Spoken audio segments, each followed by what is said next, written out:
Being said, I did notice that you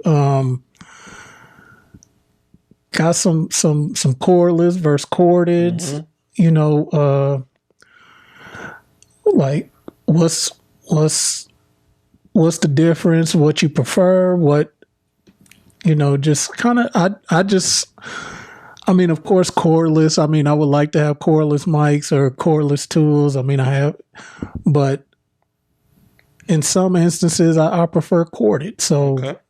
Especially saws and certain things like that. But clippers, like, if you can get into it, like corded versus cordless. So for me, just over time, right? Technology has advanced like anything else, So for me, it's a wonderful thing with cordless.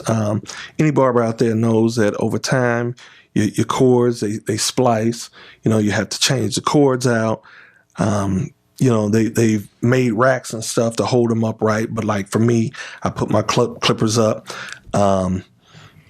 It's just one of those things where I prefer just the flexibility of being able to move all around the head, not replacing cords, and just technology. I love the advance of technology. So to me, I'm partial of the cordless clippers, and we do have some people who aren't. Some of the barbers that have been cutting for a while don't like the cordless clippers, but I have yet to find many people that don't prefer that form of clipper at this point in time. The battery life with technology, the battery life, everything is good. So the battery life is pretty good. Yeah, it really is. How often do you have to charge them? I try to keep mine kind of ahead of the curve. So every couple of days, I charge mine, and I'm cutting full days. Oh, okay. So you can go okay. Yeah. Okay. Another one I just thought about. Wall versus Andes, or does that even, it's I use them all. I love the gadgets, right?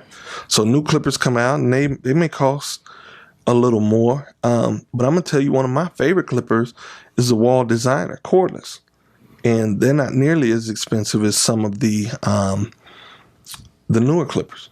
So it really just, it kind of. So what's the perception of these? Because I said Wall versus Andes. I know on the liner, like Andes has that perception and reputation.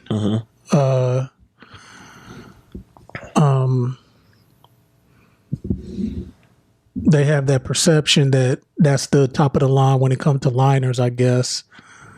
What is, who has what's the perception of Wall or, So Andes, from my knowledge base, Andes has been around the longest, right? Okay. Like the Master is kind of the grandfather of the clipper. And actually, I'll take that back. My favorite clipper is the Andes Master cordless. And right behind that is the Wall Designer cordless. But the difference in the pricing, I got... give it up, man. I gotta know. There was a beauty supply store that was going out of business. And so I've got the designers for like 40 something, but regularly they're $65, $70. Okay, not bad. Which is pretty good. Yeah. Now the Masters are $225, but they're the Jordan of the clipper game. So they are right. Okay. So I mean, if you get a pair of where I get all my clippers, if you get a pair of Masters with the cord, you can get them for about $111. If you go to Sally's Beauty Supply, they're probably, gouged up to about $170 with the cord. You know what I mean? So they've always been a more expensive clipper, and so then when they put the technology of the cordless, Or are you gonna pay for that? You know, and you should. And to me, I don't mind it because at the end of the day, the truth of the matter is, you know, if you're grinding and you're putting your time in, you're going to make your money back, right? All right. But one of the beautiful things also is, you know, you have something that's new. You know, when you bust those clippers out, and even the kids, like the Babbless, you know, is another nice clipper, and they're probably, So that's a new line? it's a newer line. Oh, okay. So and the beautiful part to Babbless is that they've been incorporating a lot of their barbers and getting feedback. So you got guys like Hawk, you know, out of Atlanta, that actually has his own version of the Babbless clipper, you know, and so I believe that they have also given input. They create a team, and the barbers are able to give input into the clippers, which is dope. And then, you know, another aspect of the barbering that's grown, just like Nike and Adidas and all those companies, how they you know, have these contracts and they endorse players. Well, now clipper companies are endorsing barbers, right? And so I'm not knowledgeable of the aspect of the money side, but I definitely would assume that, you know, the clippers, the free clippers, like now you have, like, I never see Hawk without anything, you know, he's only cutting with Babbless. I would imagine you know what I mean? if I'm a pay you to endorse. But I don't know if it's one of those things. If it's a clipper thing, you know what I mean? If we're gonna give you money for clippers, contractually, they probably gonna say, like, right.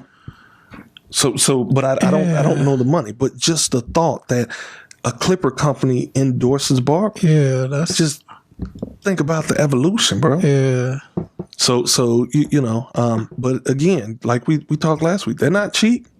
They're not cheap by any means, but I have kids who they see those Babbless because, like, they have different colors, and so I love the gold ones. When kids see that, will you use the gold ones on me? Like, you know, that gold stands out, and so that's another thing. When your tools are up to par, then people are realizing that, hey, man, this person this barber is about his craft, man. He's willing, you know, these look like money have been spent. So, you know, they understand and they are, you know, like wow, like kind of amazed. Like me, I keep about 7-8 clippers on deck at all times, right? Some people, they just prefer to use 2 or 3 clippers, but I've just turned into a clipper junkie. So I love to use all of the clippers. I would ask, you know, because we don't have a visual, so I was gonna say, like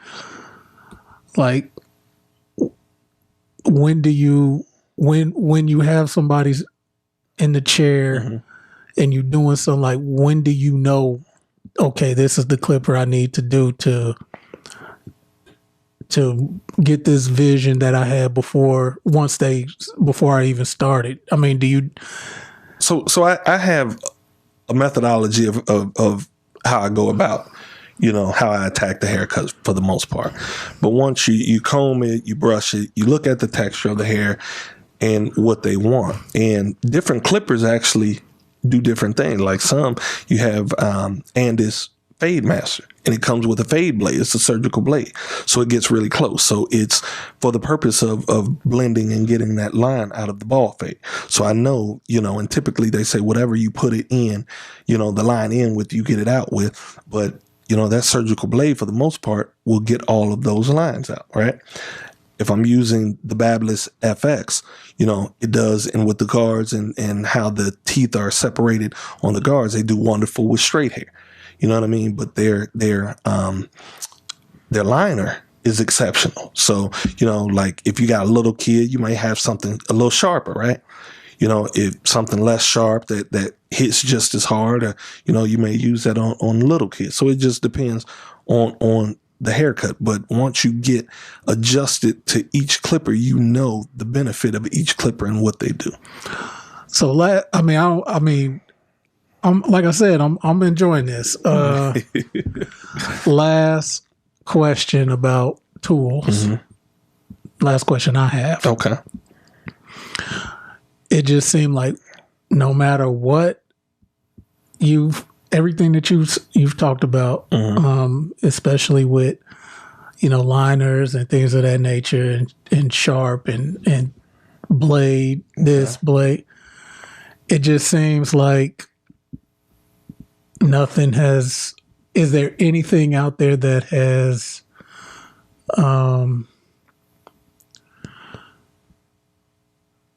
anything out there that is that would have the straight edge razor in jeopardy of becoming extinct when it comes to barbering?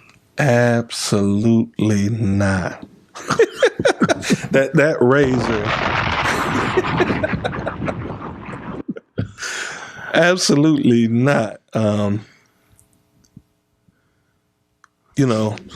That straight razor, man. That's the finisher.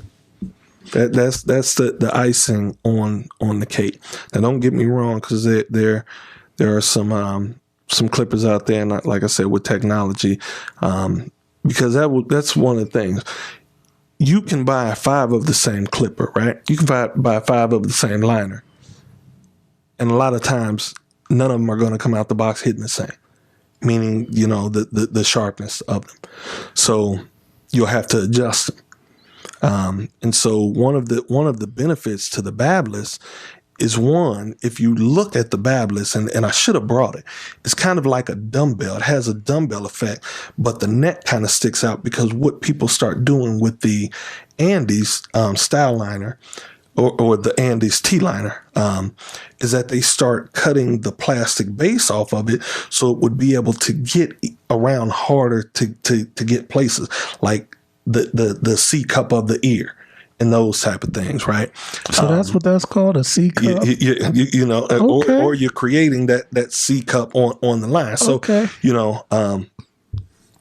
People believes it also provides more power, but also it those hard to get places, like when you're lining the mustache. And so what Babless did, they create that dumbbell look, but the neck kind of sticks up. So it automatically comes with that look that everybody is going for, because Andes doesn't sell it like that. You'll have to get it from somebody who does it like that, and then they sell it, off market, so to say. So, but they also created a gadget that allows you to align the blades perfectly to hit just perfect. And so they took all that's going on in the barbering, everything that the barbers want, everything that's important. They combine those things, man. They came out with an ill clipper, man. I imagine it has to be one of the top sellers. What, the Babless? Yeah, absolutely. The FX. Absolutely. Okay. Yep. So man, it's a lot of tools out there, man. And like I said, I just love, even if I'm not using them, I love to have them on deck. And you have your Andes, you have your Oyster, your Babless, your Wall, man. You have so many different clippers, man. Yeah, I love them. New clipper come out. I want to get them now. Now there are other, brands that are hitting the market that went to, Barber Show, man, and out of nowhere, the different clipper companies, shout out to Bevel. They start to do their thing. They still aren't out in stores at this point, but there are a lot of different companies, man, who are doing big things with the clippers, man.